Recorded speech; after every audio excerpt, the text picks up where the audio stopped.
चाकर खान पाण तव्हांखे ॻोल्हींदो थो अचे। हाणे तव्हां हुनखे मुंहुं कीअं ॾींदव इहो वेही सोचो। पर यादि रखिजो जेकॾहिं तव्हांजे करे मुंहिंजे लाइ ॿ आना बि मसइलो थियो न तव्हांखे मां चाकर खान जे हथ ई मारे छॾींदसि। जेकॾहिं तुंहिंजी वफ़ादारी मूंसां गॾु आहे ऐं तूं पंहिंजे पाण ते मुंहिंजा थोरा सम्झी थो त पोइ जेको मां तोखां पुछां मूंखे हुनजो जवाबु सच सच घुरिजे। तो वटि डूंगर खान जो हथियार हो जेको जाबिर खान जे मथां वसे पियो। अॼु ही हथियार जाबिर खान जो अथई जेको तुंहिंजे मथां कब्ज़ थियल आहे। पर शुक्र कर कंहिं ॾींहुं जाबिर खान जो हथियार तुंहिंजे मथां वसियो मूंखे मौला जी ज़ात जो कसम रिलीअ ते टक खां विञाए छॾींदो साईं।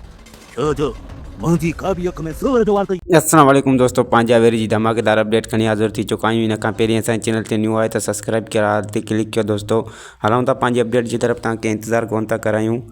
जी त दोस्तों नेक्स्ट एपिसोड में तव्हांखे ॾिसण लाइ मिलंदो त हसीना बेगम जाबिर खे कॉल करे चवंदी त हाणे जेको चाकर खाने ते वापसी मोटी आयो आहे ऐं तव्हांजी ॻोल्हा में ई आहे, तव्हांखे ॻोल्हे रहियो आहे। पर जे अगरि तव्हां मूंखे फासाइण जी कोशिशि कई या कुझु बि अहिड़ो को मराइलो आयो त पहिरियों सभ खां मां तव्हांखे मराईंदुसि। छो त चाकर खान मुंहिंजे चए में आहे सभ खां पहिरीं मां तव्हांजो सिर खराईंदुसि। पोइ मां न ॾिसंदुमि त मुंहिंजो को आशिक़ु आहे, मुंहिंजो को भाउ आहे, रूंडे खे ऐं हुनखे जाबिर खे चैलेंज कंदी दोस्तों।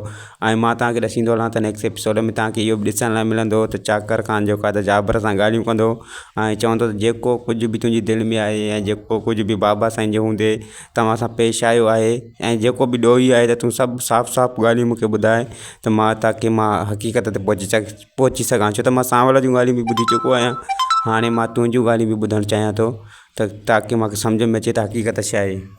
ऐं दोस्तों तव्हांखे ॾसींदो हलां त नेक्स्ट एपिसोड में तव्हांखे इहो बि ॾिसण लाइ मिलंदो त जाबिर खान जेको आहे सांवल जे मथां जेको आहे त लत रखी ऐं उन ते जेको माना बंदूक ताड़ींदो दोस्तों। पोइ उहो चाकर खान जो हुकुम हूंदो जंहिं जाबिर पंहिंजे तरफ़ां दोस्तों, पर जेको आहे त हथियार ताड़े जेको सांवल जे मथां बीहंदो त उनखे इहो चवंदो हीउ हथियार जेको आहे त चाकर खान जो आहे। टियों उन ॾींहं खां जॾहिं तुंहिंजे मथां जाबिर खान जो हथियार सिधो थियो त तोखे मां रिलीअ जे तह खां विञाए छॾींदुमि। छो त जाबिर खान जी अखि में सूअर जो वार आहे दोस्तों।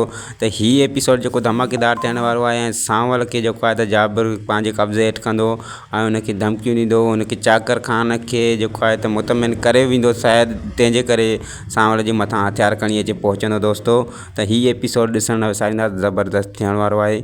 उमेद आहे त हीअ वीडियो तव्हांखे पसंदि आई हूंदी। वीडियो पसंदि अचे त लाइक सब्सक्राइब शेयर ज़रूरु कंदा। वरी मिलंदासीं कंहिं न्यू वीडियो जी अपडेट्स सां गॾु। ख़ुदा हाफ़िज़ दोस्तों, दुआउनि में यादि।